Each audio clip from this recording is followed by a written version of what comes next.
Karanto, an AB English language student from Pangasinan State University. Today, I will be having a demo teaching in grade 7. So, I will now start. Hello, grade 7 learners. Welcome to our English class. Before we start our journey to learn the two general classes of action verbs, let me introduce myself first. My name is Teacher Bernadette, or you can call me Teacher Badette. Now class, today is another fun and another learning, so let's get started. So class, to introduce with you our topic, let's start it with an activity entitled Lights, Camera, Action.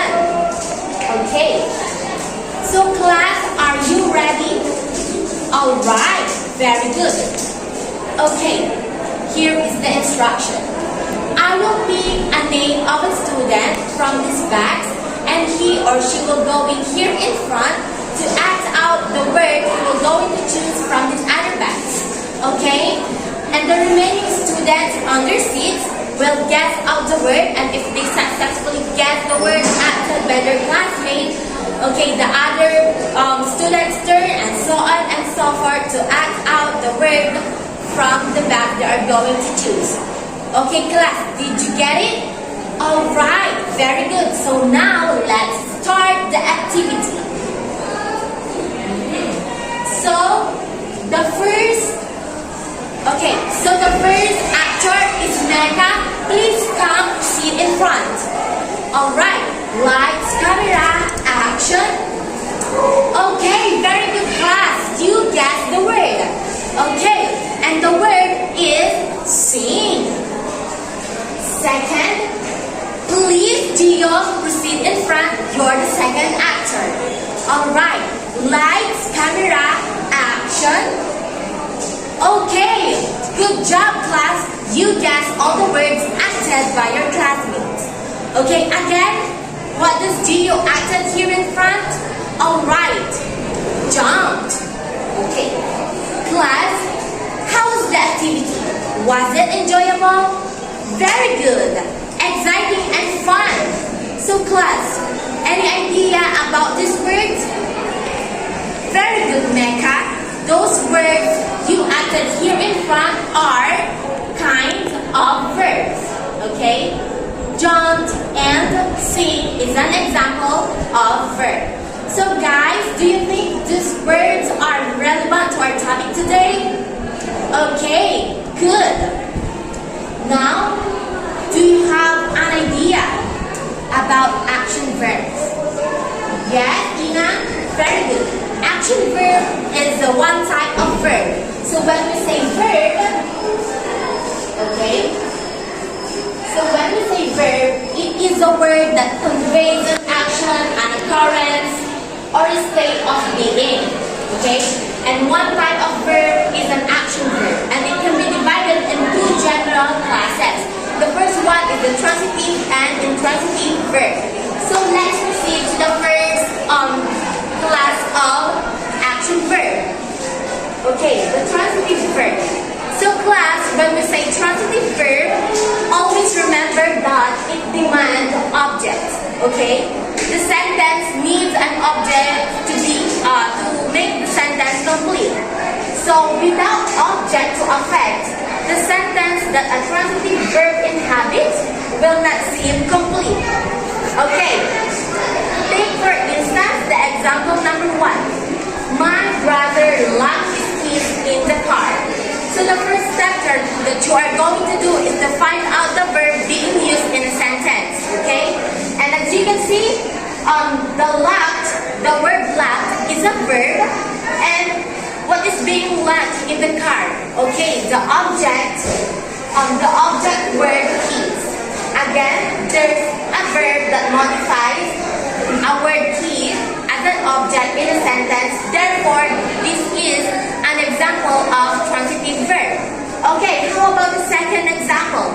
JR sent a letter from Canada. Okay, ask yourself, what does JR send from Canada? Is there an object? Very good, Denise. A word or an object letter is being sent from Canada. Okay? Therefore, the second example is a transitive verb because there is an object. How about the third one? Ayesa left the bag on the table or on the floor. So what is being left on the floor? What did Ayesa being left? Yes, Gio. Very good. The bag is an object being left on the floor. Okay? How about the last example of transitive verb? Danny took his son to the mall. Okay?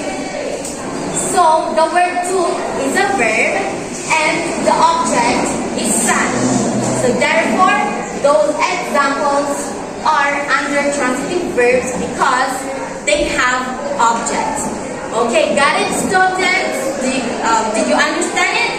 Alright, very good. Let's proceed to the second class of action verbs, the intransitive verbs. Okay, when we say intransitive verbs, those verbs do not have an object. Okay, and sometimes it can be tricky or misused. That can lead to sentence fragments, unclear meaning, and unintentional passive voice. Okay, here are the examples. My train leaves at noon. Okay, there's a verb but there is no object. Although the sentence is complete, there is only verb. Subject, there's a subject, there's a verb, but there is no object being used in a sentence. The same as the example number 2. My friend got it from his birthday. Okay, so what did your friend got from his birthday? Okay, what does it mean? Okay, there is no object being used in the sentence. And the third one, the president arrived. Okay, he arrived where? And what did your president choose to arrive in what? In a specific place. Again, there is no object being used in a sentence. As well as the example number 2. Bob saw Sheila. Where? At the front, at the row, at the back. Okay? Again, there is no object. There is only a verb being used in a sentence. And lastly, the example number 5. The door is slammed behind her. Again, who is slammed the door? Okay? In this sentence, there is no object again and again. That is why it is under intransitive verbs. Okay? Class, did you know that there are some verbs that can be used as both transitive and intransitive verbs? So, let's explore it. So, in the example number 1, I provided 2 examples here. So, class, the first one is the janitor searched everywhere. Second, the janitor searched the room. So class, which one is considered as intransitive? Okay, very good, Gio. The first one. Why? Because there is no object being used in a sentence. However, the second one has a object. And what is the object? The word room. That is being searched by the janitor. The same as the example number 2. He left after he cleaned up. This is intransitive verb because there is no object. While the second sentence in example number 2 is considered as transitive verb because there is an object. He left what? The bag. Where? On the table. Okay, number 3. You have grown since I last saw you. Of course, this is an example of intransitive because again, there is a verb but there is no object that will receive the movement of the word grown. Okay? But in the second sentence, you have grown a beard since I last saw you. Meaning, there is an object in example number 3 in the second sentence.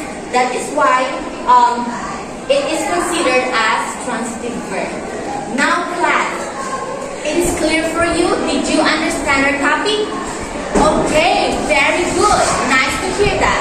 Now, for me class, to truly assess you, I will flash out some cards here for me to know if you really apply or understand our topic. Okay? So please, I will call a name and tell me if it is under transitive, intransitive, or both. Okay, how about the word smile? Okay, yes, Mecca, very good. It is intransitive because you can smile without reason, right? It can stand alone without an object. How about the word, okay, paid?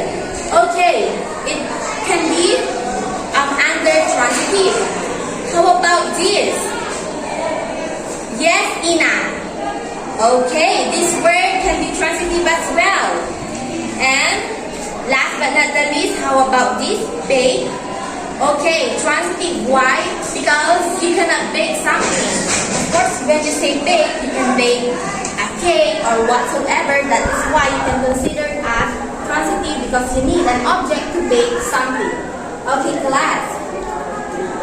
So now, let me know again what is the difference between transitive and intransitive verbs. Okay, very good. Yes, Nicole? Okay, when we say transitive, again it demands object. And when we say intransitive, no need to use an object in a sentence.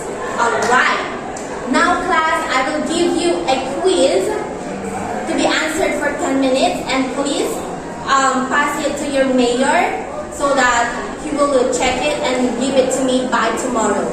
Now class, after that I will give you an assignment to be answered at home and I will give you your score and result after that. Now, I hope that you learn everything and apply our lesson to yourselves and I hope you enjoy this day and another learning. Thank you again. My name is Teacher Bernadette, your English teacher in grade 7.